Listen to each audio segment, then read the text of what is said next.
slow mom dia buat ini.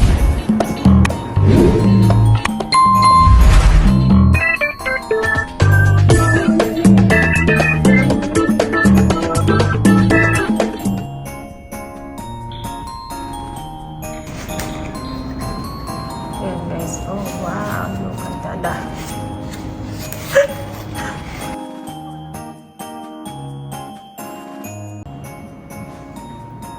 Yay! Lord, pinupuri ka po namin at pinapasalamatan. Sa oras na ito, nagpapasalamat po kami dahil nandito na naman po kami. Ni Tita Flor nagtitipon dahil sa iyong biyaya, O Lord. Lord, salamat po sa gift of salvation, love, and joy, Lord, sa aming hearts. Salamat din po, Lord, sa lahat ng blessing na natanggap namin ngayong taon. Lord, i-bless mo po ang aming mga family sa Philippines. Lord, sana ma-enjoy po nila ang kanilang munting celebration din po sa aming mga tahanan.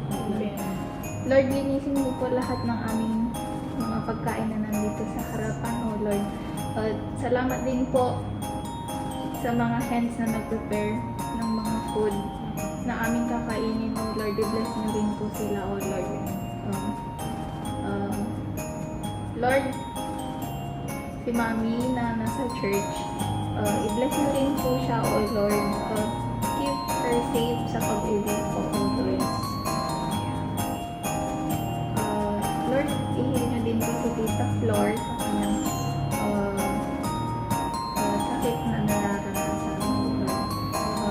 This is all we pray in the name of our Lord Jesus Christ. Amen. Amen. Hey! Ayan tayo guys. Merry Christmas everyone! Dalagang Pilipina.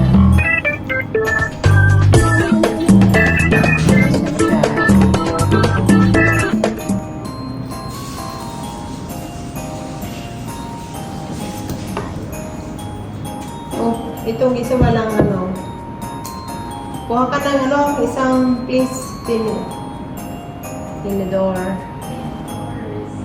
Yes, kasi wala